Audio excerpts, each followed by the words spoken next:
ነፍሱን ተኻልፎ ጀነት የገባ ነብዩ አለይሂ ሰላቱ ወሰላም ጠቅለላ አድርገው ስለ ነዒሞቿ ስለ ጸጋዎቿ ስለሚያገኘው የጀነት ሰው ስለሚያገኘው ኒዕማ ሲናገሩ ሙስሊም በዘገቡት ሐዲስ ላይ ምን አሉ?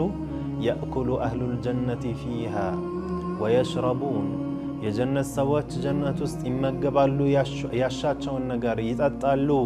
ወላ የተገወጡን ወላ የምተኺጡን ወላ የቡሉን ላኪን መጸዳዳት የሚባል ሽንትም እንደዚሁም ንፍጥ የሚባል ነገር የላቸውም። ወላኪን ጠዓሙሁም ዛከ ጁሻኡን ከረሽሒል ሚስኪ ዩልሀሙነ ተስቢሐ ወልሐምድ ከማ ዩልሀሙነ ነፈስ ምን አሉ? ላኪን ያ የሚመገቡት ምግብ ምንድነው? ልክ እንደ ሚስክ የሚያውድ የሆነ ላብ ሆኖ ነው ከነሱ የሚወጣው። ዩልሀሙነ ተስቢሐ ተስቢሕን አላህ ኢልሃም ያረጋቸዋል። ተስቢሕ ያበዛሉ፣ ሐምድ ያበዛሉ፣ አልሐምዱሊላህ ሱብሓነላህ ይላሉ። ልክ እንደምን ነፈስን ኢልሃም እንደምንደረገው አሁን በዱንያ ስንተነፍስ እንተንፍስ ብለን አስበን አይደለም የምንተነፍሰው።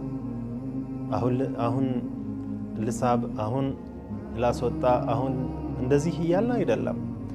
ኢነማ አላሁ ተዓላ እንዲሁ ነፈስ አድርጎልናል፣ እንዲሁ ነው የምንተነፍሰው። ተስቢሕና ሐምድ በጀነት ውስጥ ልክ እንደዛው ነው የሚሆነው። ሰውየው ጀነት ውስጥ ሆኖ ተስቢሕ ሐምድ ላይ ነው የሚሆነው። ሱብሓነላህ። የጀነት ሰዎች በጸጋ ላይ ነው የሚሆኑት እና ከጸጋዎቻቸው ውስጥ አንዱ ምንድነው ማለት ነው? ይህ ተቅዲስ የሚባለው ነገር አለ። አላህን ያወድሳሉ፣ አላህን ያሞግሳሉ ማለት ነው። አላህን ተስቢሕ ያደርጋሉ፣ አላህን ያመሰግናሉ። ታዲያ ዚክራቸው ይዛኔ እንደ ተክሊፍ አይደለም። ተክሊፍ ማለት ግዴታ ሆኖባቸው ሳይሆን ከኒዕማዎች ውስጥ አንዱ ኒዕማ ሆኖ ነው ለነሱ። የዚክር በሚያረጉበት ሰዓት ለዛ ያገኛሉ፣ ጥፍጥና ያገኛሉ።